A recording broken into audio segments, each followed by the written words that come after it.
This is the Conscious Radio Network.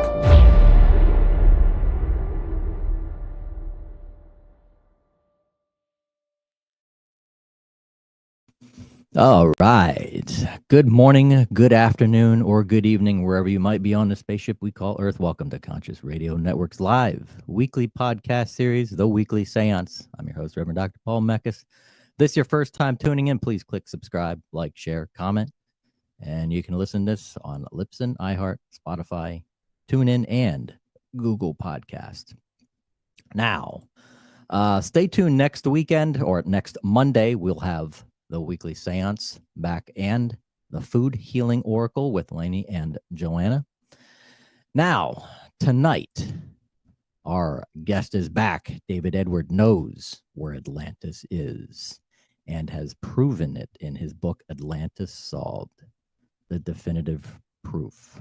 A former U.S. military special agent, his fun and energetic interviews bring facts and logic to what is often a fringe topic. He's published over 40 books, evenly split between historical fiction and nonfiction, including his best-selling thriller, Panama Red. The first book in the series has sold over 100,000 copies. He holds 4 graduate degrees, including a doctorate in engineering, and hosts a weekly podcast on the writing industry and often receives as many as 30,000 views per episode. Let's welcome back David Edward. Man, that guy sounds impressive. I can't wait to listen to him. It's evolving. Everything's evolving. It's getting better and better and better. It's true. And your work is getting better too, because I tell you what, these are the topics that we really got to talk about. Because I tell you, man. Yeah, Atlantis, man. Awesome. Atlantis is it for me. It answers. Atlantis is the answer to any question you ask. Absolutely. Yep. Absolutely. And we're going to make it fun too, because we're going to bring up some screen sharing things and step people through maybe parts of the book and give some visuals out there to give people some ideas. That's good. Yeah, the visuals help a lot. So I don't know if you have Google Earth ready or not, but I don't know, you can hand me the screen. I don't have anything prepared, but I can get something ready real quick or something. But all right, let me matter of fact, tell you what we'll do. This will be, how about this? We'll break some news. We have actually found a guy work with David Stig Hansen. He literally just got back from the Rishat structure in Mauritania, West Africa, like 3 days ago. He was there for 3 weeks. Yeah, he was there in January of this year, and he was just there for 3 weeks, pretty much all of October, and he's going back in December. And it's because we found 2 locations that we think have a lot of agricultural history, ancient history, that we're going to collect samples from and then try and dig at. All right. Cool. And I do have the map up here. Let me get the screen sharing. Boom. There we go. Now, it's right above the M in Mauritania. Yeah, I've gotten so I can see it from space.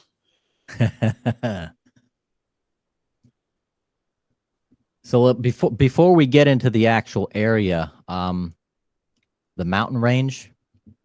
I was trying to find this a couple weeks ago, and I'm like, whoa, they don't actually have it labeled. The Atlas Mountains, they're very famous. Yeah. They're in Morocco. They're a little farther north than what you have here. If you just search for Atlas Mountains, you'll get lots of references to them. There we go. It's basically the Atlas Mountains are the northern coast, coast-ish of Africa. Yeah, there they are. There we go. Yep. Right up. It's a huge mountain range, absolutely huge, hundreds and hundreds and hundreds and hundreds of miles. And there's all kinds of cool things. I don't know the GPS locations of them, but if you search for terrace farming, I don't know if you don't have to do it now, but there are many ancient terrace farms in the Atlas Mountains, which kind of link to the agricultural prowess that we're told the Atlanteans had. And if they're where this Rishat structure is in Western Africa that we were just looking at, the Atlas Mountains are a very natural place to end up if all of a sudden where you live filled with water. So it all makes geographic sense. Yeah. Oh. Yeah. Let's see if I can get you to be able to share your screen if I can here. Never been able to. We're always learning. This is new stuff. Sure. I guess the co-stream. Okay. Let me know if you get any information on your end for co-streaming. Yeah, I'm gonna pick share. I'm gonna try and share. All right, I think I'm sharing. There we go.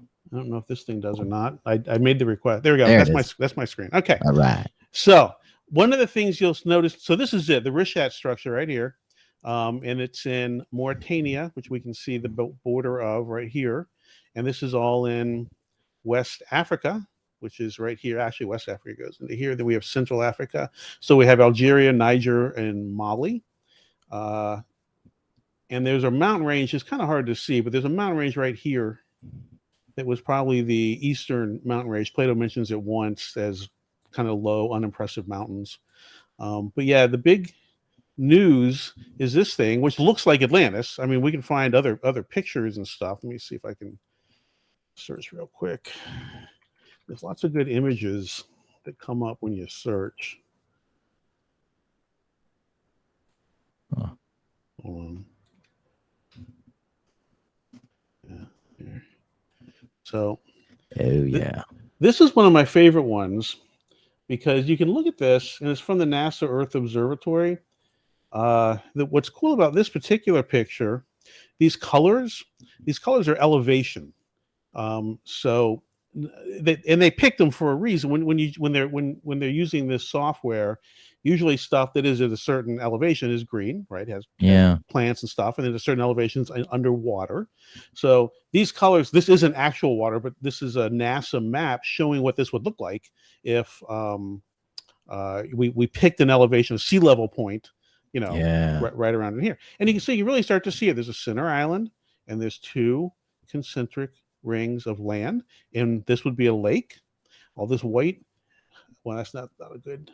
The white is salt, but that's not all salt. That's because of the way they've got it colorized. Yeah. But so here's the cool thing, though. When you look at it, I'm going to hit my middle mouse so I can, see, kind of move it. So we're zooming like 3D. You can see. Yeah. So here it is. You can see where the river was, just like the Nile or any other river. And this distance is 345 miles, which is 3,000 stadia, which is how far Plato tells us this was on a gently sloping plain to the sea, which is what we have here. But I always thought the big thing is you can see the water runoff. So the premise is that something happened out here that caused a tsunami. We can talk all about tsunamis.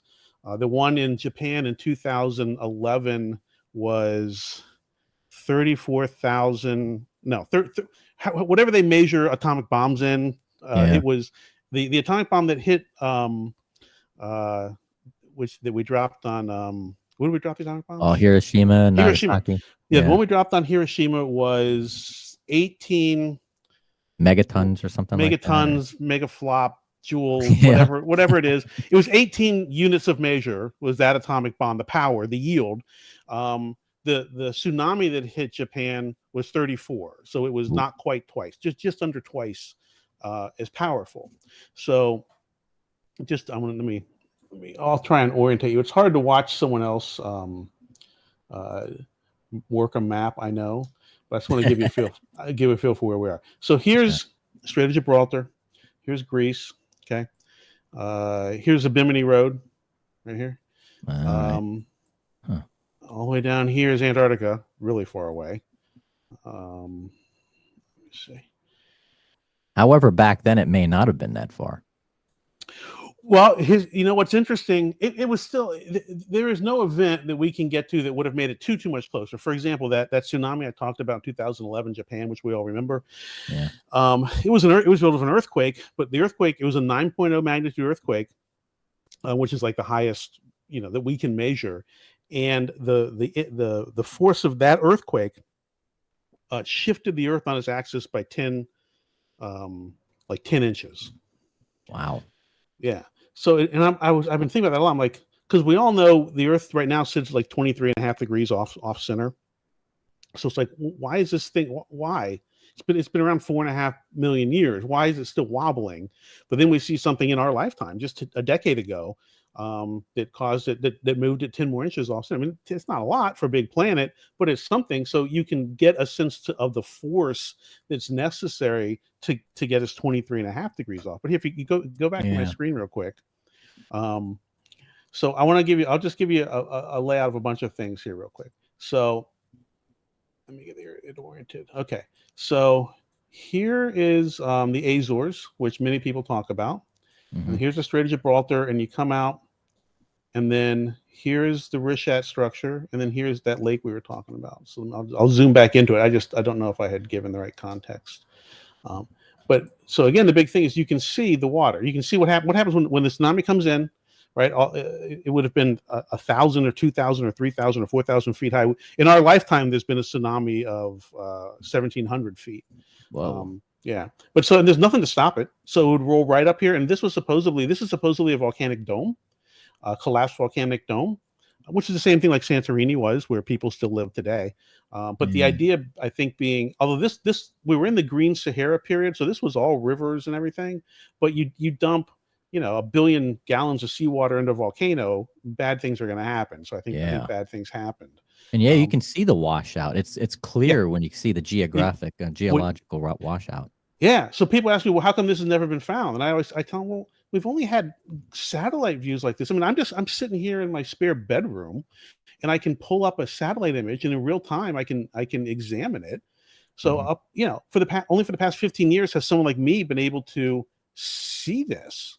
But you can see it. It's so obvious to me. And this is actually the view where when I first got interested, I looked at it, I'm like, oh, wait, there's something going on. And then I read Plato. I'm like, well, how far is this thing from the sea, right? Because we talked about it's got to be 345 miles, 3,000 stadia. So you measure it. I'm in kilometers. Hold on. Miles. And it's like, I picked an arbitrary spot, but you can see it's pretty much right there. So you can, if you move it to the move it to the front of the thing, it comes in at 345. Yeah, 345. That's 3,000. That is 3,000 stadia, and that's how far Plato says this thing is up a gently sloping plain to the sea with mountains to the north. And there's no other landmass on the planet that can support that. So like people like come on, here we go. People like, where is it? They like this thing, Santorini. Well, if you look, that's 800 meters. I mean, that's not 300 miles. So even if people like this one because it's kind of roundish and there's a thing in the middle, but it's just it's not big enough. And then you have Crete. Here's Crete. It's another one people like. And by the way, you want to talk kooky? What the hell is this? Look at this, right angles. Oh yeah, look at that. The hell is that? Clearly looks like a city. It does, like doesn't a layout of I think it is a city, and this would have been in Atlantis' time. This would have been above water. This isn't Atlantis, but I think this is a province of Atlantis. Yeah, one of the provinces. Yeah. But I mean, look at that. That's a city block, man. Wow. And that's just me looking at Google Earth. But this isn't, this doesn't fit the landmass. It doesn't fit all the other measurements. There's some, that's kind of interesting too. Look at this. What the hell is that? Right? Huh. What is that? You don't see that in nature. Yeah. So symmetric. So something was going on there. But people they like right here the Avalon, or there's some theory that there is in the North Sea there was something. It doesn't really work because in order for the water to get for the oceans to get low enough, you've got to have an ice cap that's almost right here. Yeah. So the temperatures make it hard for it to be something like Atlantis. We talked about some people like this. You see this kind of goofy Klingon looking shape thing. Yeah. And what they want. So this is the Atlantic Ridge you hear people talk about, and this is some of the thinnest crust on the planet. And what they want is when this was all ice in the last ice age. We're talking about 9600 BCE. We just jumped right in. I hope that's okay. Oh, go ahead. But they want all this ice to have pushed down here so that this gets pushed up, and some of it probably was, and the water was lower. But again, in order for the actual geology to work, the ice cap has to be like right about here, and it never came down that far, and B, you now have the ice cap over the land, so it's not a fertile land with agriculture and all that kind of stuff. Some people like Bimini over here. It's pretty impressive. I can just zoom in on these places, isn't it? Oh yeah, that's what's so fun about it, about Google Earth. Yeah, so this is Bimini, but I mean, again, I'm not saying these places aren't something ancient. I'm just saying they're not the city of Atlantis, because one of the things I say in the book is Plato tells us that the Atlanteans conquered Libya and parts of Africa up to Egypt, and they conquered Europe, parts of Europe in the north of the Mediterranean, right in here. Yeah. So they kind of conquered all this right up to so this part right in here, and they conquered this part right in here. Well, if you're going to conquer it, you got to be you got to be geographically related to it. So like even if you're at the Azores, that's pretty far away. But if you're down here in Antarctica or over here in Bimini, you don't. Why would you care what's going on all the way over here? You're not gonna.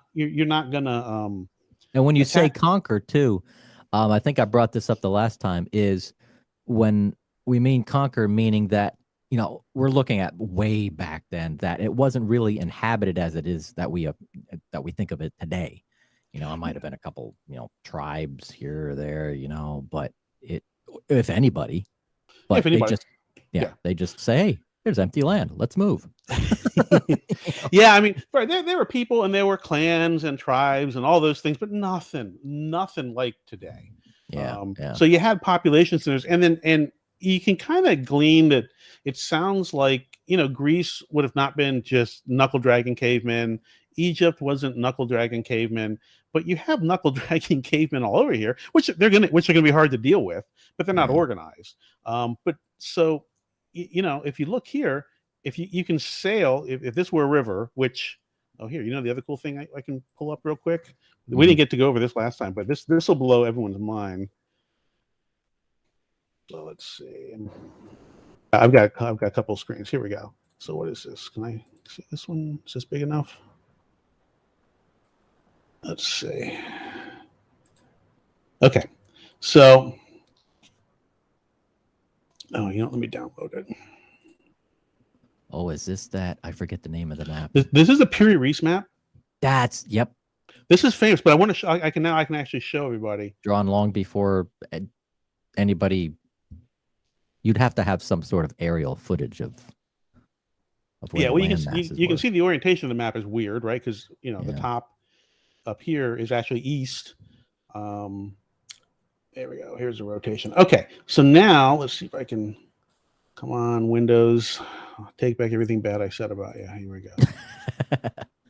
Okay, so here we go. So now you can kind of get a feel. So here's the Strait of Gibraltar. Here's the Strait of Gibraltar, right? And then here is whatever this little cliffy thing is right here. Here it is. Here is this little peninsula, Dakar. Here it is, right? You see it? Yeah. So you oriented. So that's Africa, and then you go up and you get two things you see that are both on the map. You see this, which is a bunch of hills of mud, and it's right here, bunch of hills of mud. And then farther up, you got right here. It's hard to see. Let me see if I can zoom in. Here. You got this kooky little city surrounded by a ring of water, up a river, blocked by a shawl of mud, with a lot of elephants and green mountains and birds and all these kingdoms, which is everything Plato tells us. That these are all the landmarks he gives us about the lost continent of Atlantis. Yeah. And so what this over here, this is called the Piri Reis map. And this map's got a lot of problems. A lot of people don't like this map, but it exists. And it was made by an Ottoman navigator named Piri Reis in something like 1514. I got to memorize this date. It's like 1514. It's 23 years after Columbus sailed the blue in 1492. So whatever 1492 plus 23 is, 17, is that 1517? Yeah, something like that. So you're talking 23 years, and in 23 years, this is much more about the New World than was known. So what you wind up with, and it's kind of hard to see, but I'll put this over here. So we can zoom out. So this is Google Earth. So here, this is Florida. Here's Florida. This is Cuba. Here's Cuba. Here's Yucatan kind of peninsula, a little bit. And then you get what you get. You get whatever this is down Darien Gaps right here. And then you get the coast of South America out to right here. But this is where it gets super interesting. So then you get the rest of South America. And then you get this swoosh out right here. Well, this is where there is some controversy, because if you look at the continental shelf, I'm trying to get it without there. You can see the continental shelf. So we're assuming this is 10,000 years ago, 11,000 years ago, and during an ice age, the water is lower. So this would be land right here, all the way around here, right? Well, that seems to be what it's showing down here. It's connected, just like this is connected. Right? Now, what some people, there's always people to argue, what some people argue is that the map is so poorly drawn, they got so confused that when they got down to here, even though everything else is honestly relatively accurate, and Africa is incredibly accurate, they said all of a sudden their compasses didn't work, and this little hook here, they pulled all the way out to here, and they just drew it wrong. That's the argument against this. And it's like, maybe, but it's like that's not the easiest answer. Why would all of a sudden they get stupid right down around Buenos Aires? I mean, I guess maybe they partied. I don't know. But then they got right. So they're brilliant. Now they're stupid. Doesn't fit with what we know. No. Right. Anyway, but so it's not. This is a real map. It's everyone accepts that this map exists. It does exist. We can look at it. And it does show more. In fact, it shows the continuous coast all the way down. Now, there's some errors. If you look, the Nile, not the Nile, the Amazon. Yeah, the Amazon, right? This thing actually has the mouth to the Amazon in like two places. Although there's a river here, so it could be this. Actually, you know what? That's probably that river. One of the criticisms is it's got the Amazon drawn twice. But as I look at this, that might be another. God, you got to be so careful when you read. These people are so willing to make stuff up pretty much, and just to argue against things. But anyway, but it's clear and it's accurate. I mean, this is very accurate. It's all very accurate. But then when you get down to the bottom, they would have had to been sailing in 10,000 BCE to get this. And it's hard to see, but this part of the coast of Antarctica is supposedly very accurate right in here. It drew right down here. You can even see the little peninsula, all that kind of stuff. Oh yeah. But we don't care. We don't have to defend the Piri Reis map. All we have to do is note that it clearly has information on it that came from older maps, and it absolutely shows this kooky little city in the middle of the Sahara Desert. This is the Sahara Desert. It's 150 degrees right here, and they have a river blocked. And they have a city in the middle of a thing of water, and I point out, and some people say, well, they could put anything they want. They could draw any map they want. It's like, well, not really, because this guy Piri, he's getting on a boat and he's going to start sailing and using this map as they explore new areas. So he's not suicidal. Here, another cool thing I found. Look, we zoomed into this map. I don't know if I mentioned this last time we talked. I lived in Panama City for like 3 years. Panama City, Panama. With the Panama Canal. And look at this. No one knows what this is. It's not islands. It's not land. It's hard to see on its pixelated. There's very few good views of it. It's a bunch of little dots is what it is. Yeah, so, right off the shoreline there. Right here. I was like, what would those dots? Why would there be dots there? Because I've never read anyone commenting on that. So then I thought back to when I lived in Panama. And here I'm zooming on the other side out to the Panama Canal. And what do you see? Against a major waterway that people are waiting to traverse for commerce, what do you get? What do you get? Right? What do you get right here? Get a bunch of little dots. Right, there they are. These are all the ships waiting their turn to go Yeah. through the canal. Getting So into the port. Yeah. yeah, so you know, I mean, like and honestly, if this were still there, which whenever the map was drawn, not the pre-Reis map, but the original map, it would have been. It'd be good to know, because I'm sure there's all kinds of piracy and all kinds of reasons why you'd want to know a bunch of boats are going to kind of jam up there. Yeah. Let me show you something else that's interesting. You got someone that chimed in and says, "Hey, you guys, I touched on this topic on back in the 70s when he served in the Royal Navy." Yeah. Yeah, you know, the during the 70s, you didn't have all this. You didn't have Google Earth. You couldn't zoom into the mouth of the Panama Canal and see boats, right, and pull up an ad hoc image of the Piri map, and so, you know what I mean. So yeah, the technology's gotten a lot better. And with the technology we have today of doing this, can you imagine what type of technology that the Atlanteans would have had? It would have been simple, but at the same time would have been pretty advanced. Well, I think when I answer questions or comment on Atlantis, my assumption is that everything we know comes from Plato, unless other than these sources I'm finding that are anecdotal. But so Plato's our main source, and I have decided, like, one of my foundational principles is I believe Plato. Right. So if Plato says it, I'm going to assume that's the truth of it. It's not always clear. It's not always easy to know what he's saying. But that's a long lead up to saying what he says about the Atlanteans. He says that they're advanced, and he says they're good at two things. He says they're really good at agriculture, which I'll go back over to the map here real quick at some point in a second, and I'll show you the agriculture we found. And he says that they're very good at the way they organize themselves. Their political structure he liked a lot.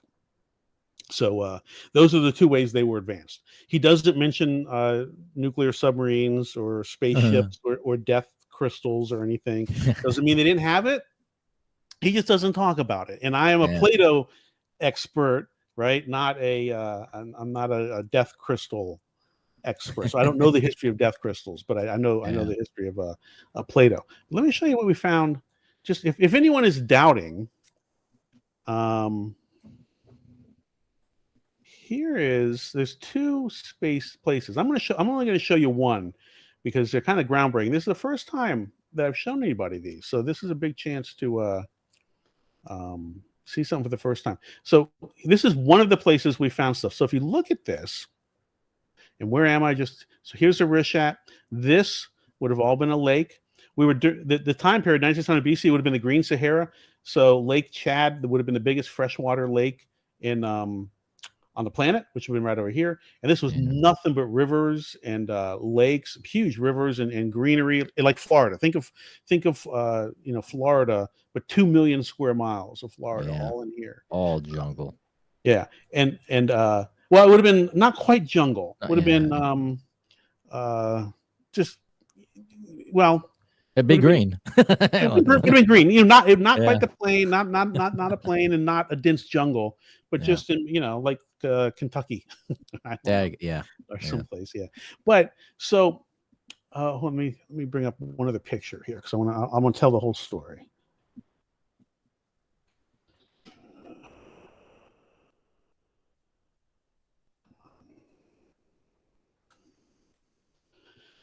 Okay, good.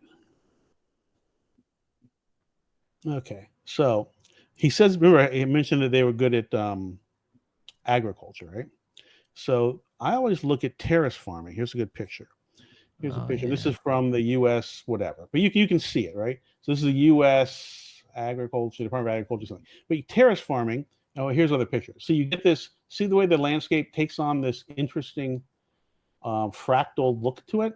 Yeah. In all these pictures. Okay, so you zoom in here, and I think you start to see what I call proto terrace farming or proto agriculture, because you see this.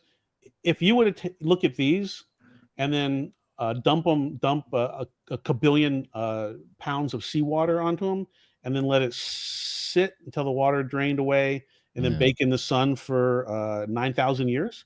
And this is all salt, by the way. I've had this confirmed by a geologist. All this black stuff is called evaporites. And what that is that's where salt.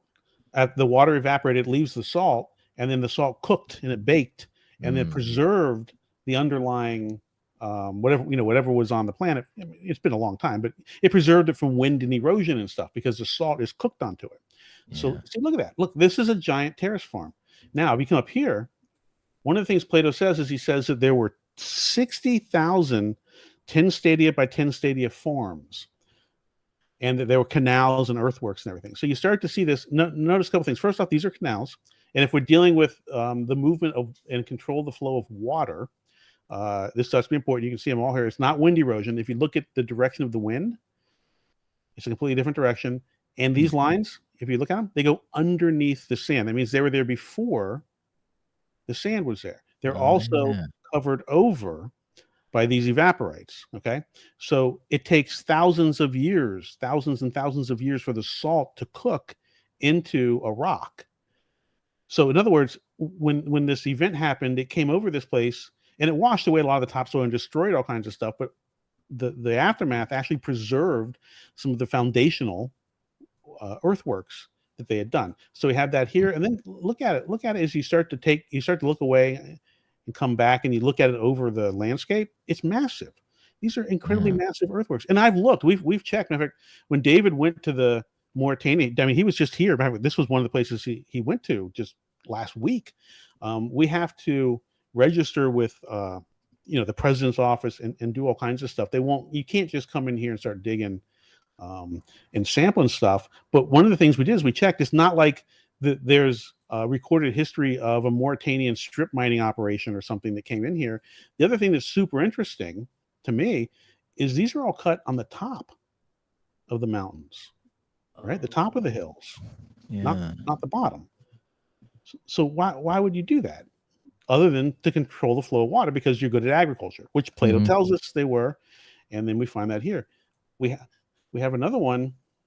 This would have been one of the ways in. Here it is here. We're on the run. You get to this kind of stuff here.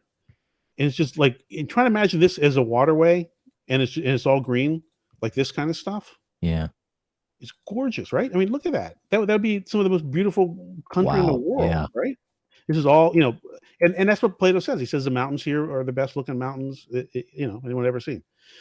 So you get into that. You've got all kinds of earthworking here. See more canal work.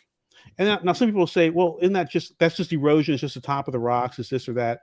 If you go anywhere off of some of these main paths and look, it's just not there. See, I mean, so it's clearly, and it's the same kind of rock, and it's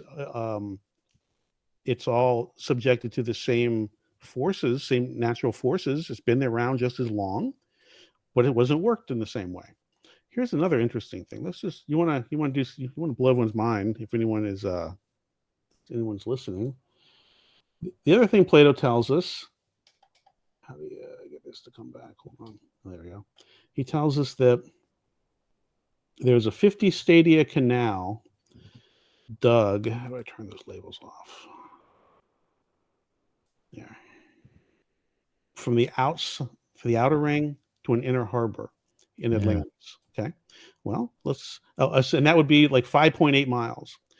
So if we measure this, the outer ring to, by the way, I think this is an inner harbor, by the way, but how far is it? Well, 5.8 miles. Wow. That's what I mean. And he tells us that they cut a hole. They cut in the rings here.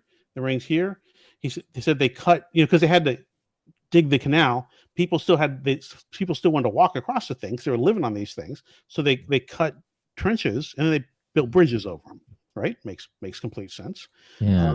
He says that the outer ring, the hole they cut, or the land they cut, was 3 stadia, which is 1,800 feet.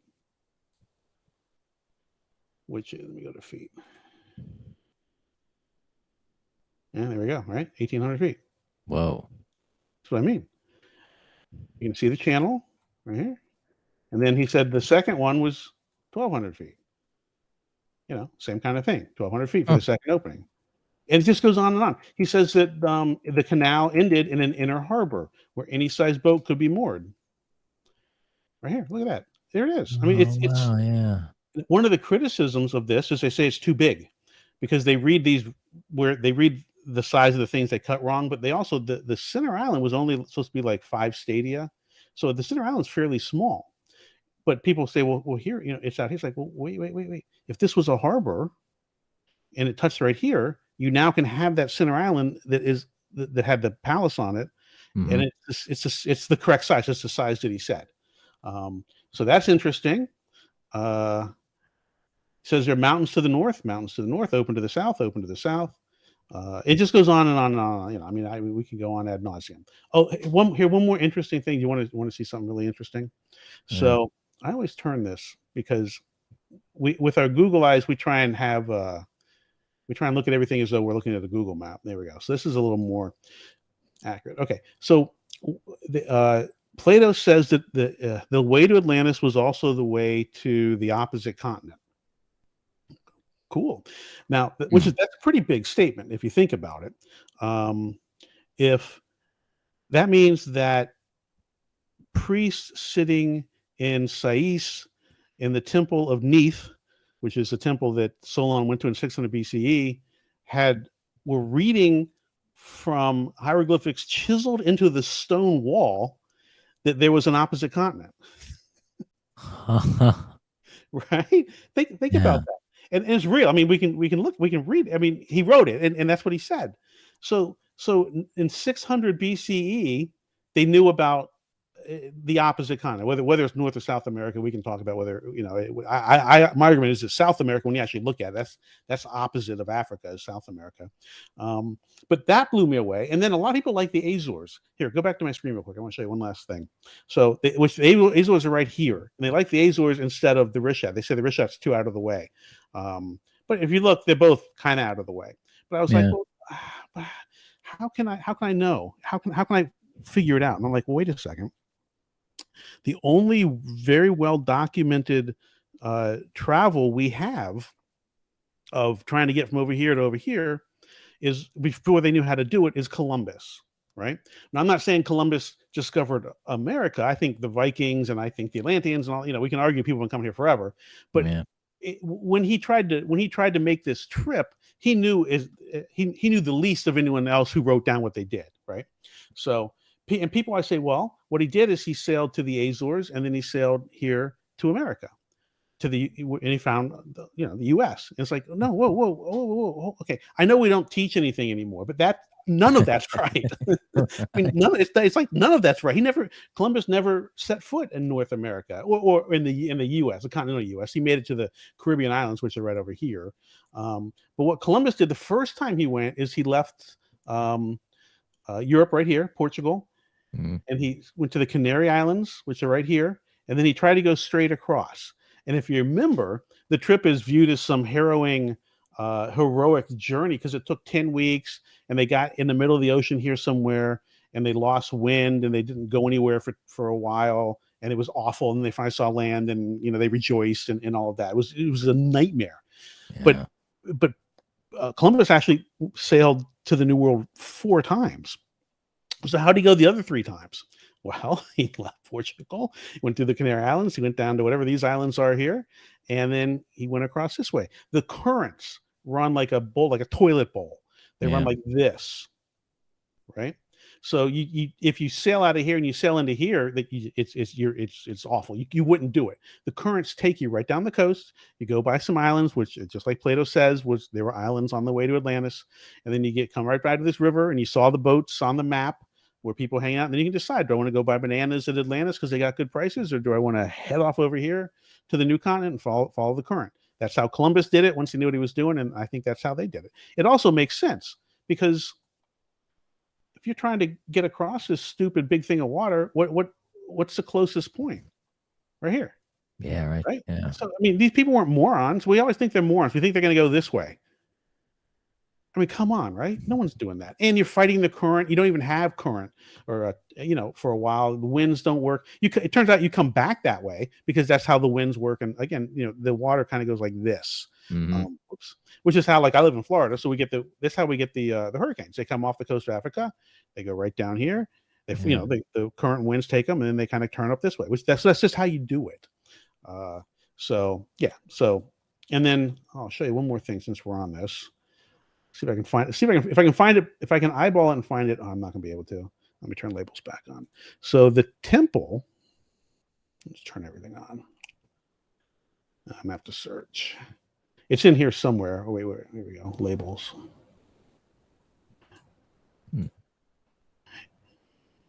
I don't see it. It's right in here. What is it's a town of Sais, Saia, and it used to be during Plato's time.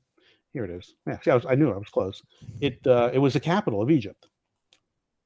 Okay, but Yeah. what's really interesting? Let me turn all the labels off. Right here, and you can see the remnants of it. See the walls. Oh yeah. This is the temple of Neith, Neith, which is the Egyptian creator goddess, and she's also the mother of the Egyptian pantheon. So she is the mother of Ra, R-A.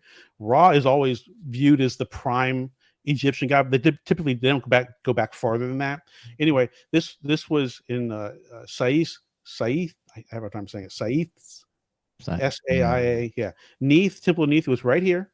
And it predated, it dated at least to the first Egyptian dynasty or before. So 3000 BCE or before, probably before. It seems to have been the gateway to bring the Egyptian religion into Egypt as opposed to it evolving from this temple.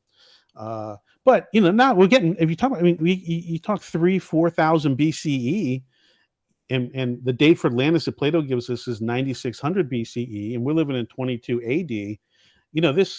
This temple is almost the midway point. Not quite. It's a little closer to us than it was closer to Atlantis. But people say, well, how could they know what was going on? Well, we know about this temple, and it's just about as old. It's about the same age. So and the knowledge of this temple had to come up through a lot of layers of history and things. So, it's just, one of my assumptions is that Plato is right. What he wrote is true. And the other assumption I go into all these things with is that these people aren't idiots, right? They're not idiots. So we can't assume they're just stupid as an answer to something. So. Yeah. Now, do you think that, because something just came to my mind, as far as this deluge, all this water that came on the land and just devastated everything. You think that would also be in some relation of the Great Flood?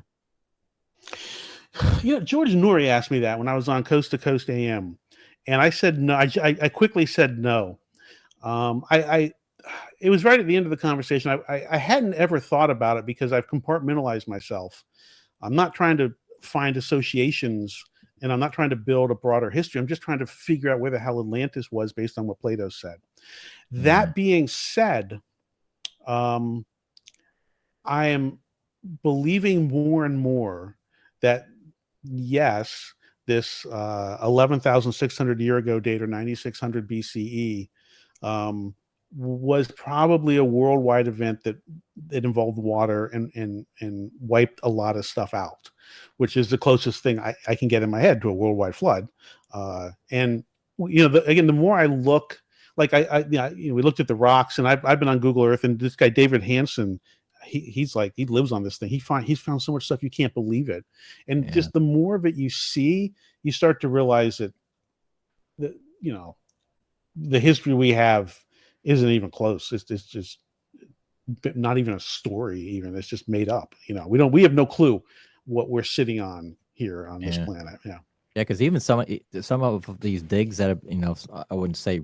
I'd say recent archaeological digs, like Göbekli Tepe in Turkey. They found so much new stuff that's pointing as far as dating all of our historical records, 14,000 years. It's like, whoa! It just. What's funny is no tooling. the date that Göbekli Tepe dates to is the exact date down to the day that Plato gives us for the destruction of Atlantis. Wow. Yeah, 9600 BCE, and Göbekli Tepe is accepted science. And it's kind of the thing that broke it open. So someone Magnetic alignment is also enabling scholars to ascertain the lay of ancient buildings associated with the, yeah, what they call it. They have that, and they have where they use the stars. There's a name for it, something astronomy, astro something astronomy or something like that. The challenge with using using magnetic north is you also then have to chase back and figure out where the North Pole was at whatever time you're looking at, because apparently the thing moves around more than even I realized. It moves around quite a bit. I mentioned that the 2011 tsunami in Japan changed the Earth's rotation by 10 inches. I think that's what we see a lot of these folks reacting to, these ancient folks, these ancient buildings. Because if you look, for example, I believe the Valley of the Gods in Egypt, I believe some of the monuments are aligned to where north would have been if the planet wasn't off by 23 degrees. So I mean, so I think something happened. It doesn't have to be an asteroid impact or something. It could be, but I mean, the tsunami was just an earthquake. It was something, just it didn't involve. It wasn't a very. The answer was very simple, and it changed the rotation of the planet, which was interesting. Yeah, and if it was an earthquake, because I would think that would there would have been some could possibly see some evidence in the ocean, the tectonic plates. Yeah, there's plenty of evidence. Yeah, there's plenty of evidence of earthquakes. I think for me, I showed you the Atlantic Ridge. It's very thin. It's susceptible to earthquakes. If we had a lot of ice on the North Pole and it was sitting on that thing, and then and we know it all melted inside of two days to about 6 months. We know in 9600 BC it all melted. We don't know why, but just that alone, all that weight coming up off of the land would cause earthquakes, and things to jerk around. So you have that. It could have been a comet impact. It could have been anything. But I showed you the view of the Rishat looking back towards the sea. You can see the water has run off. And if anyone wants to have any fun, Google whale bones Sahara Desert, because they found whale bones, 10,000-year-old whale bones in the middle of the Sahara Desert, not fossilized, not back from when Africa was on the bottom of the ocean millions of years ago, but like about that fit about this time period.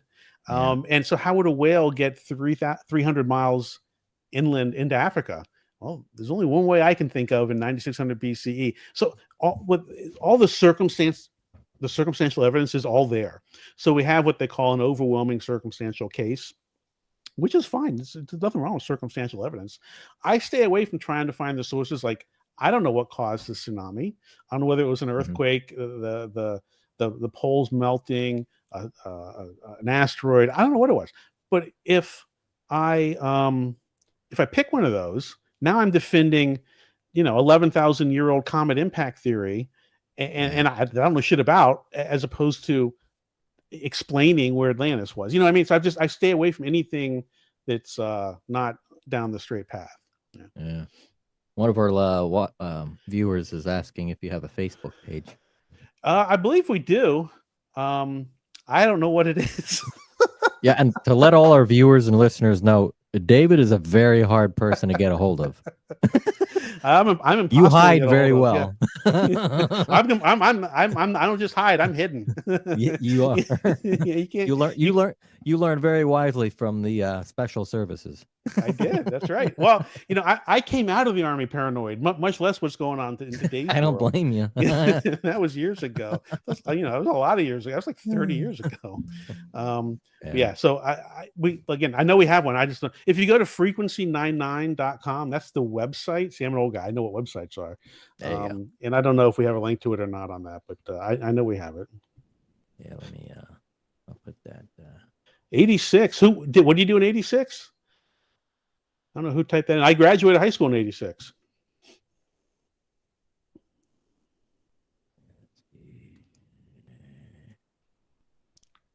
Same for who knows? 86. Yeah. Let's see. Is it frequency? Oh, okay. You were the military. Registered nurse.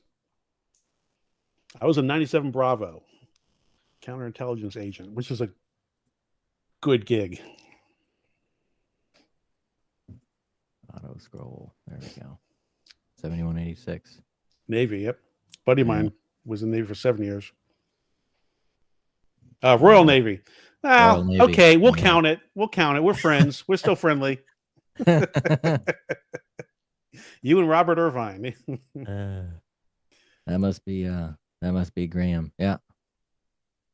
So if you're on Facebook, if you're in a Facebook and you're texting or you're in a chat, your name doesn't show up unless you give permission. So everybody's hiding tonight. Oh yeah, sorry, I can't see who. I can see the comments. I have no clue who's saying them or anything. So yeah, or I don't even know who. Like, if they're different people, I don't know. So yeah.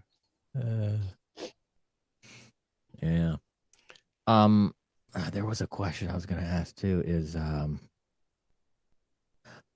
and with this whole Bimini and people thinking that, hey, we touched a little bit on this the last time, is, people are so stuck on the Bahamas and the Caribbean being Atlantis, and we discussed this like, well, it quite could have been, because Atlantis was enormous. It's just an enormous space at this city. Well, he provinces. talks about, yeah. So you've got the city, then you've got the continent, and then you've got the kingdom. And he tells us the kingdom is made up of 10 provinces. You have the main one with the capital city ruled by King Atlas, and then he gives us the names of the rulers of the 9 other provinces. And some of them are ruling diving islands, and it gives the impression there's not a ton of information in there about it, but there's enough. And he gives the names, and it gives the impression of a kingdom where you get on a boat and you can go to lots of different places. And what the other, we talked about what did Plato consider them to be advanced in. We mentioned agriculture. I mentioned the other thing being their governmental structure. They did 2 things the way they organized themselves that were brand new. The first was that each prince was basically a king of his province. He could rule any way he wanted, except capital punishment. Capital punishment, they had to come together and everyone had to agree. If any of the provinces were attacked by anybody, all of the other provinces had to agree to come to their aid.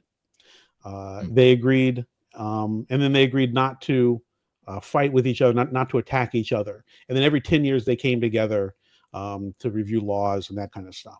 So really, I always say it was the first NATO, because that's really what NATO is, right?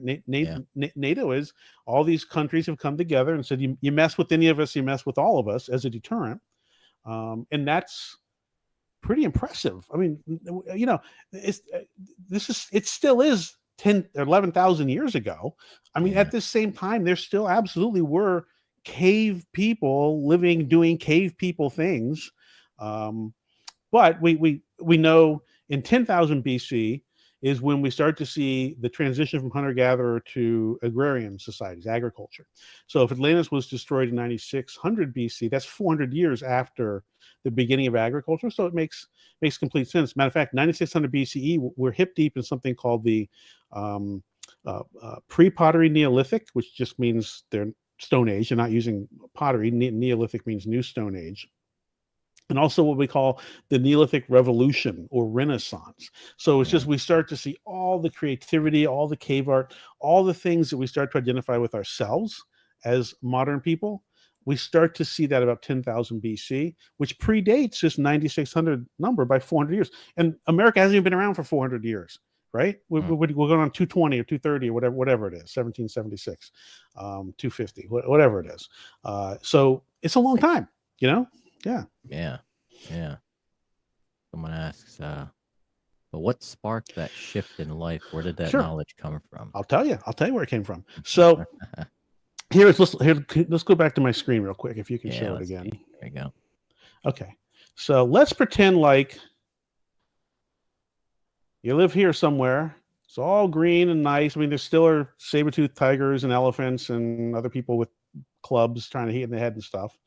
But you're wandering around and you come upon this thing. And these are rivers. There's rivers here. There's a river that feeds up through here. Oh, by the way, and the aqueduct they built to control the water flow is up in this area. But anyway, neither here nor there. But so you come across this, and you can grow anything you want on it. This is in a giant lake. It's protected from the weather. It's protected from other people. There's a river, long river, but easily defensible mountains all the way up here. So you can do anything you want. No one can mess with you, and you're rich beyond your wildest dreams. You have everything you could possibly have. You know all about stone tools. Well, I always say, some people say, well, no one lived there. It's like, no, we know people have lived there. We found all of the appropriate tools and archaeology and things you'd find for people living there in 9600 BCE. But if I could get onto this thing and live here on this, remember it's big. This is 6 miles, just the radius, so it's 12 across. Of course I would live on this. And if I can live on this, I now can accelerate that transition to agriculture. So it doesn't have to be given to me. This isn't Ancient Aliens. I can figure it out. And that's what I showed you up here, which is you can see them doing all the proto agriculture type stuff. And after hundreds of years landing on an immense, he tells us there was over 1,000 miles of canals dug, and that you just wouldn't believe, what they had done. But since our current belief is that life came out of Africa, right? That's where humans came from. Yeah. So here's Africa, and here's Rishat right there. And if this is where we came from, and if this was like the best place to live in the world, and then here is the best, in the best place to live, here's the best house in the neighborhood. Yeah. Why wouldn't people live there? I think the argument to why this wouldn't have been occupied, because remember, they're not idiots. I think it's harder to explain why that you wouldn't live on this and develop it than if people did. And if they did, which is the easier answer, see Occam's razor answer, then it's Atlantis. There it is. Plato tells us all about it. It meets every description he's given us. It's completely logical. We have geographic evidence, and we found the place. Yeah. And now, has anybody reached out to you from the mainstream to kind of work with you on it, or how much? No one gives a shit. No one cares. This is a fringe topic. When we say mainstream, all mainstream means is the people who have already navigated getting someone else to give them money for them to believe something. Yeah, that's what a mainstream. And look, I was president of a university. I have I have like 4 graduate degrees, including a doctorate. I know that world. I've taught in universities and community colleges. I know that world. And once you establish yourself, that's the story. These aren't experimental physicists who get paid to come up with new ideas. Because if you're the guy who is the or the gal who's the physical geologist for Western Africa, and you're 65, and you've been telling the same story for 40 years on the geology of this place and the history of it and everything, and then here this old guy comes along and says this, no, you got it all wrong. This was really Atlantis. Everything you know is wrong. What's that person going to do? And they're the authority. What are they going to say? They're going to say, F off. Exactly. Right. So yeah. And I know this because I was naive, and I originally thought, my God, everyone's going to want to know this. And I bundled up my little book which is just a proof. It's not a story. It's just the proof to why this is Atlantis. And I started walking it around thinking people be interested in it's too fringe. So what we're doing instead is we're actually working on a documentary, and Goya is going to release it. And it should be 6 episodes. We're filming now. We filmed this past weekend. I've got it. We're filming on Wednesday. I'm going to a guy who's an expert in Stone Age tools. I've got a dean from Yale who knows all about Plato who's going to be on it. I've got a guy who is a physical geologist, King's College in London, who will be on it. I'm kind of bringing heavy hitters, and we're just going to lay this thing out. I'm not convincing them. They're not saying it's Atlantis. That they each have their little area of specialization, and they'll talk about that, and then we'll build that into the bigger story. But I'm going to try that because that's the only way to reach people. Because people, even with the book, people don't really read books. I mean, some people do, but not enough to get the word out. To have a, books don't go viral, I guess would be the way to put it. Yeah. I need a video. Yeah, but that's okay. Videos do. Yeah, videos do. Yeah, Graham Hancock and Randall. I bought Graham Hancock's book in 1995. I think he got turned. I think he used to be a real good evangelist, and he was uncovering this stuff. And I think in the past couple of years, I know for him to get like the 15th printing or some ridiculous number of printing out of Fingerprints of the Gods, he had to rewrite the foreword that basically said, I'm just a reporter. I don't know what I'm talking about. This book's probably wrong. So I think the system swallows you up if you have the kind of success they're having. Randall's a different one. He's a different topic. Some of his stuff is interesting, some less. I think Graham is real. I think he's the real deal. I just think he's changed what he sings about. But he's the one. He found that he made the Piri's Reis map famous. It was Charles Hapgood. The Piri's Reis map's been around forever, and in the 60s, a lot of people looked at it. But in 1995 is where Hancock opened his book Fingerprint of the Gods with it, and it kind of brought it into the mainstream. It's how I know about it. So he did a lot of good work. I think a lot of his early stuff, Hancock is spot on. He says we're a civilization with amnesia, and I think that's probably the best explanation I ever heard. Yeah. Well, if we keep rewriting history, like to say, those who win the wars are the ones that run history and rewrite it. So. Well, those that win the wars and those that survive. Yeah. Right. Yeah. You gotta win and live. Yep. All right. Man, that was a show, man. Woo. That was a show. Woo. Yeah. Cool. All right. But so if anybody can find your book, they can go to frequency99.com. Yep, frequency99.com. The 2 9s are numbers. Yep. Cool. Let me get real quick here. Will it show it? Come on. My screen. There we go. There's the website. History of. And that's and you can see the book. The book has been a #1 bestseller. It's not currently #1. It's like number 5 or something, but it was #1 for a while. It actually beat out Graham Hancock's book for a while. His book has legs, of course. So yeah. And then all the books behind you. Well, yeah, these are the good books. Yep. Exactly. Yeah. Cool. Well, David, it's been a pleasure. And it's always a pleasure, sir. Yep.